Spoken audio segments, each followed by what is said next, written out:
If you're here, it means you're tired of waiting for the perfect moment or the giant pile of money.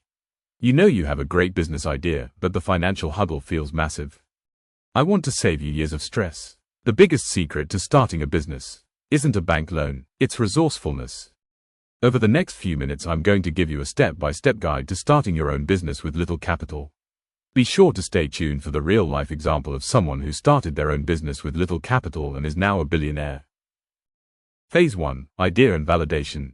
1. To keep capital low, focus on businesses where your time, skills, and expertise are the main product. For example, freelance writing, tutoring, graphic design, or dropshipping, creating and selling digital products such as ebooks, or a make-to-order model like baking or custom crafts. 2. Your business idea should align with what you're already good at, or something you can learn cheaply. This replaces the need to hire expensive expertise. So ask yourself, what do people currently ask for your help with? Or what work do you enjoy doing? 3. Don't spend money on large market studies. Instead, validate your idea directly with potential customers. Pinpoint a problem your business will solve for a very specific group of people. Ask them if they would pay for your solution and what price they consider fair. Use free tools like social media polls, forums, or simply talk to people in your network. Proceed to see what existing low-cost businesses are doing well and how you can offer a unique value proposition, for example, better service, lower cost, or niche specialty. Phase 2. Planning and legal setup. 4. Create a lean business plan. A one-page startup plan is sufficient at this stage. It focuses on the essentials. What cheap, free tools or people will you use? Who specifically are you selling to? What unique problem do you solve? Focus on keeping the cost at zero as much as possible. And how exactly will you make money? 5. Consult with a professional if needed, but the simplest, lowest cost structure to start is often a sole proprietorship. This is typically the easiest to set up, but it means your personal assets and business assets are not legally separated. 6. Open a dedicated bank account for your business, even if it's just a personal account used only for business transactions. This is crucial for tracking income and expenses. Research any necessary local licenses, permits, or registrations. These are often unavoidable, but are usually minor initial costs. In many regions, you may need a federal tax ID to open a business bank account or hire employees, though not always as a sole proprietor. Phase 3. Launch and growth. 7. Offer a basic version of your product or service to your first customers. This allows you to start generating revenue and getting feedback immediately without a massive upfront investment. For example, offer your consulting service at a discounted rate to the first 5 clients in exchange for testimonials, or use a simple website builder to sell a single digital product before investing in a complex e-commerce store. 8. Since you have little capital, your first sales are your lifeblood. Reinvest every dollar of profit back into the business. Don't underprice your service just because you're new. Price based on the value you provide and what competitors charge. Whenever possible, secure a deposit or payment for your work before you deliver the full service or product.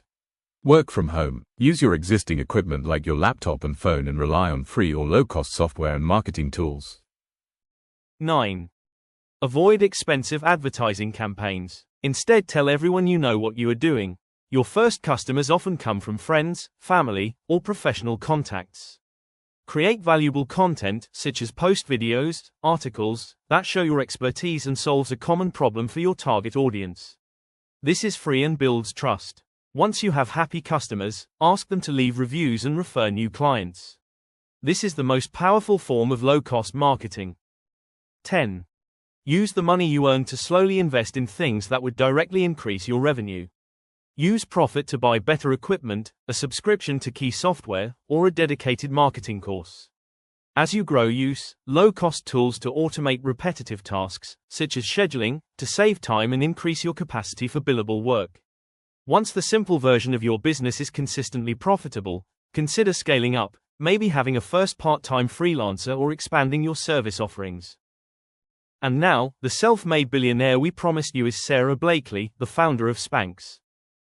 Sara Blakely is an American entrepreneur and the founder of Spanx, a company that revolutionized women's shapewear.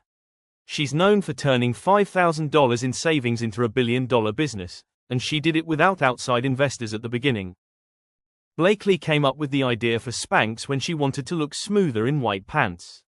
She cut the feet off a pair of control top pantyhose, and realized she was onto something no one else had created.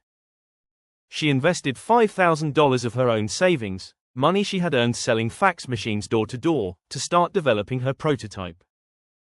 She didn't know anything about fashion or manufacturing, so she spent 2 years researching hosiery, sketching designs, and calling textile mills, most of which rejected her.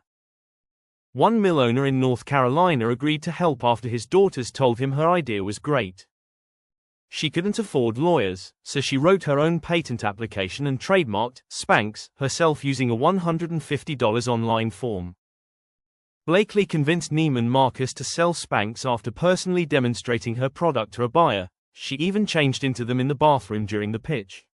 Then Oprah Winfrey featured Spanx as one of her favorite things in 2000. That exposure sent sales skyrocketing. So, what is the real lesson of the Spanx story, or any success built on bootstrapping? It's not about waiting for a massive loan or a perfect plan. The one thing Sara Blakely had that the manufacturers didn't was a painful problem she was personally determined to solve. If you're ready to start your business lean, subscribe to this channel right now for more blueprints like this. And I'll see you in the next video.